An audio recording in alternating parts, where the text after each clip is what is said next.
agora Deus vai mostrar para João, a partir do 5º selo, a realidade daqueles que já morreram, daqueles que estão no céu, aqueles que morreram em Cristo.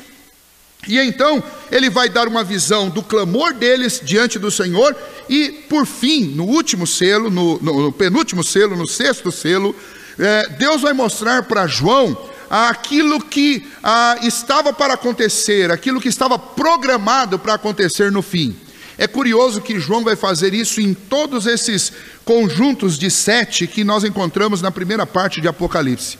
Quando nós estudamos as 7 igrejas, se você observar, na última igreja, a igreja de Laodiceia, há uma indicação do juízo. Porque quando faz promessas àqueles que se arrependerem, àqueles que perseverarem, diz que estes se assentarão com o Senhor no seu trono. E a ideia ali é a ideia de assentar para julgar. E então João vai terminar todas essas sessões das 7 igrejas, dos 7 selos, das 7 trombetas, todas ele vai terminar sempre com um cenário do juízo final. E então nós vamos ver um clamor no 5º selo, diante do trono de Deus, por aqueles que ainda estão vivos, mas principalmente para que Deus vingue a sua glória. E nós vamos encontrar no 6º selo a resposta de Deus, a vingança que está preparada por causa do nome de Cristo, que foi recusado, que foi odiado, e que por consequência desse nome ser odiado dos homens e ser um nome perseguido pelos homens, a igreja sofre. E no último dia então o Cordeiro vem para vingar o seu nome, o nome do seu Pai, em todos aqueles que se recusaram a ouvir. É a resposta da oração que aparece no 5º selo. O 6º selo é a resposta. Então, esses 2 selos, eles estão inteiramente relacionados e eles fazem parte desse conjunto de pedido e resposta de Deus. Então vejamos, a partir do versículo 9 você encontra aí o 5º selo, que é o clamor no céu. No céu existe oração? No céu as pessoas oram? Segundo a visão que Deus deu a João, sim. Os santos que estão na glória, eles clamam. Especialmente nesse tempo que nós estamos vivendo aqui, e eles na glória, porque já partiram, eles clamam a vindicação da glória do Senhor entre os homens, que simplesmente não temem a Deus. É como se eles estivessem lá com toda a convicção, restaurados, ainda não glorificados, porque os seus corpos não foram ressuscitados ainda, mas a alma deles está diante do trono de Deus. Eles estão em paz, eles estão celebrando a vitória que eles tiveram na cruz através de Cristo Jesus. Eles já estão felizes por terem sido salvos, por não estarem num lugar de castigo, mas estarem no conforto do Senhor. Mas ainda há no coração deles um desejo profundo por um outro acontecimento. E que acontecimento é esse? Que o Senhor consuma todas as coisas. Imagine você, quando você sabe, tem absoluta certeza de uma realidade e vê uma multidão vivendo um grande equívoco. E detalhe, uma multidão notificada a respeito da verdade, mas que insiste em viver no equívoco. E você está diante de um grande Deus que tem poder de acabar com tudo isso daí. E o que você vai pedir? Vai pedir: Senhor, por que o Senhor não resolve logo isso? Termina com isso, acaba com isso, se vinga deles. É isso que essa multidão faz na presença do Senhor. É o que nós vimos aqui do verso 9 ao verso 11. Mas existem algumas informações e alguns dados importantes. No versículo 9, por exemplo, mostra essas almas dos que já morreram, pela sua fé, eles estão na presença do Senhor. Este elemento importante aí do versículo 9, por que eles foram mortos? Eles foram mortos por causa da palavra de Deus e por causa do testemunho que eles sustentavam. Isso é um grande privilégio. Nós podemos morrer de muitas coisas. Aliás, essa é a consequência do pecado. O homem experimenta a morte. Você pode morrer de velhice, você pode morrer por causa de um acidente, por causa de uma enfermidade muito grave. Mas esses aqui, especialmente a citação que João faz na visão, eram homens e mulheres que foram martirizados, foram mortos por causa da palavra que eles sustentavam, por causa do testemunho que eles tinham. Isso é interessante porque possivelmente o que Deus está mostrando para João, novamente, é uma visão confortadora. A angústia daqueles cristãos do primeiro século era perder os seus entes queridos por causa da fé, por causa do cristianismo. E agora Deus está mostrando para João, esses aí, precisamente esses que você está vendo morrer, seus irmãos, seus primos, seus tios, seus pais, seus avós, por causa da fé, eles estão diante do trono de Deus. Isso é maravilhoso. Isso é para trazer conforto, isso é para trazer alegria, isso é para trazer paz ao coração. É óbvio que a salvação deles, como a de qualquer outra pessoa que crê em Cristo Jesus, não foi conquistada pela morte deles, mas a morte deles é algo que não vai ser esquecido por Deus, jamais. Não há o que se vingar de uma morte por velhice, não há o que se vingar de uma morte acidental, mas há sim, da parte de Deus, o que se vingar daqueles que são mortos por causa do nome. A vingança não é por aquilo que aconteceu propriamente com o ser humano, mas a vingança é contra o ataque que foi feito a Cristo, através de atacar a vida daqueles que sustentavam a fé em Cristo Jesus. E então o que essa visão demonstra é que estes irmãos, todos eles morreram por causa do nome de Cristo, e Cristo vai vingar, o Cordeiro vingará a morte de todos esses que foram atacados pelo nome de Cristo. Por isso, no primeiro século, os cristãos, e você vai ver homens como Paulo, como Pedro, os apóstolos, dizendo que eles sentiam grande alegria em padecer. Aliás, Paulo nos ensina isso, em padecer por Cristo Jesus. Isso é um privilégio, não só viver e conhecer a Cristo, mas poder padecer por Ele, é um privilégio. Na ótica dos apóstolos, Deus não poupou essas pessoas do martírio, mas deu-lhes o poder de perseverarem mesmo em face à morte. É um grande privilégio. Nós cedemos e mudamos de opinião por pequenas coisas. Basta que um amigo nosso não concorde às vezes com a opinião nossa, e nós nos vemos tentados a mudar de opinião. Infelizmente, por causa de benefícios, muitos, inclusive cristãos, negociam princípios da fé. E então, quando alguém chega ao ponto de morrer por causa da palavra, do testemunho de Cristo, este alguém realmente é alguém privilegiado, e é alguém que está sendo sustentado pelo poder do Senhor. E o Senhor não deixará impune a alma, a vida, as pessoas que fizeram isso contra os seus eleitos, contra o seu povo. As almas dos fiéis pedem uma vingança diante de Deus. Não é uma vingança pessoal, mas é uma vingança por causa da glória de Deus, que foi ofendida e foi ferida por aqueles que atacaram os que se declaram filhos de Deus.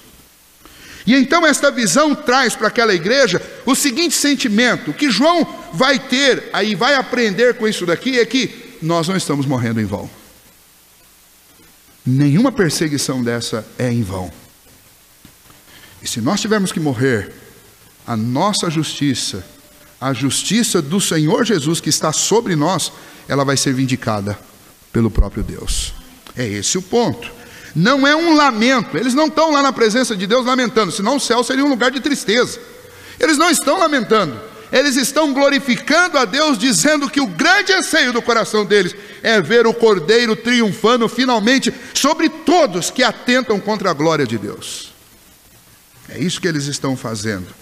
Este é um exemplo claro daquilo que Jesus faz no coração de uma pessoa, transforma e dá novos princípios, novos valores e uma coragem, e uma intrepidez que só pode vir de Deus. As almas dos fiéis, é descrito nestes textos também, que elas recebem vestiduras brancas. Essas vestiduras brancas representam a justiça de Cristo que está sobre eles. É uma veste de retidão, de santidade, de justiça, de alegria. Os condenados lá no primeiro século à morte eram vestidos de roupas pretas, para simbolizar que eles estavam condenados. Inclusive havia uma roupa que se colocava sobre o rosto de um condenado, que ela vai ser citada quando João vê o sol se escurecendo, como se ele tivesse encapotado dentro de um saco de crina. O que é esse saco de crina? Lá no Oriente Antigo, quando uma pessoa era condenada à morte, eles faziam um saco que era um saco de couro de cabra.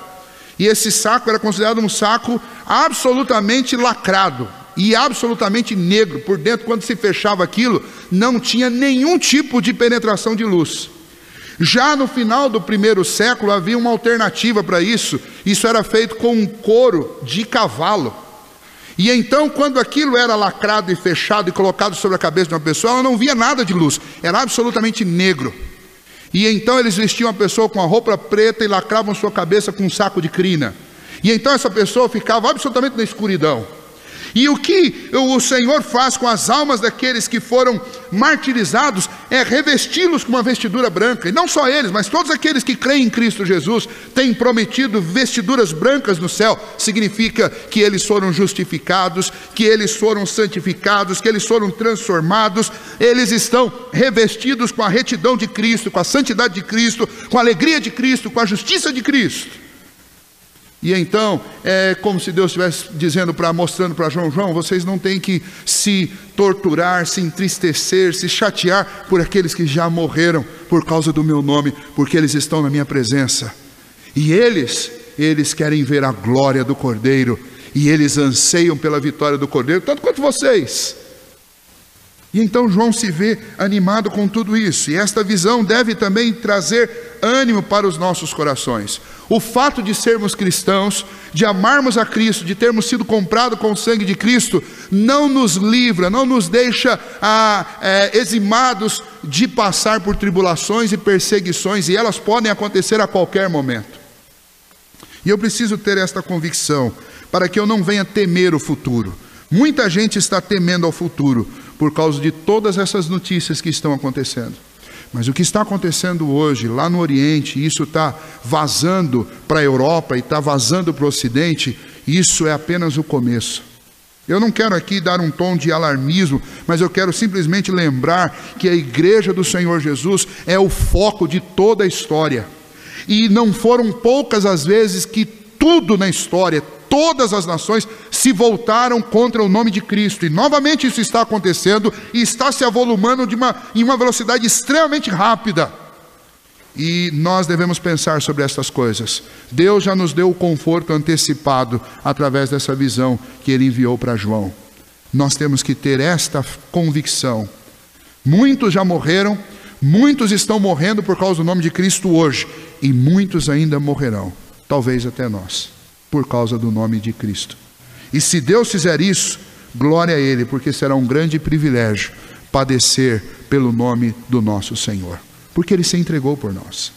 Então olhe para as suas lutas, para as suas tribulações, como oportunidades de glorificar a Deus no meio do fogo da provação.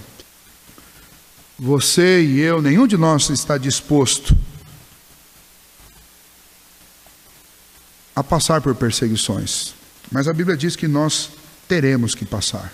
Pobreza, espada, fome, a própria morte. Quem pode nos capacitar para isso? Cristo. Eu posso ter 50 anos de igreja, mas se Cristo não encher o meu coração de coragem e de intrepidez, eu não terei como enfrentar as perseguições que a Bíblia diz que estão preparadas para aqueles dias que antecedem a volta do Cordeiro. Que nós possamos todos os dias buscar mais a Deus. Nós precisamos ler mais a Bíblia. Nós precisamos orar mais. Nós precisamos nos desapegar dos nossos bens. Jesus, lá em Mateus 24, já falou sobre isso. Quando o iníquo aparecer, fujam. Deixa a tua casa, deixa as tuas coisas, as tuas propriedades e fujam. E eu tenho muito temor do que esse texto diz, porque infelizmente nós estamos vivendo cada vez mais apegados às nossas coisas. E infelizmente muita gente vai negociar o nome de Cristo para não perder coisas. Aliás, isso já está acontecendo hoje. O nome de Cristo é o maior tesouro. O salmista diz que bem ou que tesouro eu tenho eu aqui na terra? Nenhum. E que tesouro eu tenho no céu, senão a ti somente, Jesus. Esse é o nosso tesouro. Que nós estejamos preparados, orando ao Senhor, que Ele nos ajude a nos desapegar das coisas. E as pessoas? E as pessoas. Os países que já foram alvo de grande perseguição ao cristianismo, uma das práticas mais comuns dentro deste ambiente de perseguição é usar a própria família para fazer com que crentes neguem o nome de Cristo. Será que nós estamos preparados para isso? Preparados? Tem um texto do John Piper, se vocês puderem acessar na internet, é muito interessante. O texto fala: se você está preparado para enterrar os teus filhos. que num ambiente de perseguição. Eu contei aqui para vocês uma vez a história de Richard Urbrand, um missionário debaixo da cortina vermelha, e ele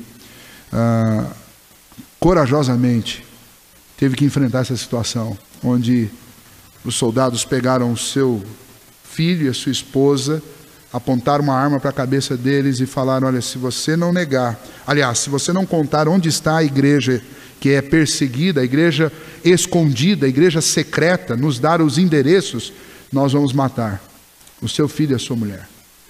Conte onde são as igrejas, negue a Jesus e nós pouparemos a vida deles. E então ele não aguentou, e ele estava para contar, e o filho dele então diz: eu suporto morrer por causa do nome de Jesus, mas eu não suporto viver com a apostasia ou com a covardia do meu pai. E então o pai dele disse: então eu não vou contar. E então eles tiraram a vida do filho e da mãe. Aliás, eles os fizeram cavar a própria cova, colocaram os dois lá dentro e usaram o próprio pai para jogar a terra sobre eles. Quem consegue atravessar isso? Somente quem está absolutamente cheio de Cristo, porque é Cristo que nos capacita a isso. Então a minha oração, irmãos, nesta manhã, junto com vocês, é que Deus nos ajude a levar mais a sério, porque nós estamos brincando de ser crente. É muito confortável, muito cômodo para nós. Nós vamos para a nossa casa, trabalhamos, assistimos televisão, lemos revista, lemos livros, temos amigos, praticamos esporte, tudo com muita liberdade. Nós nem colocamos urgência na proclamação do Evangelho e nem nos preparamos para enfrentar o pior,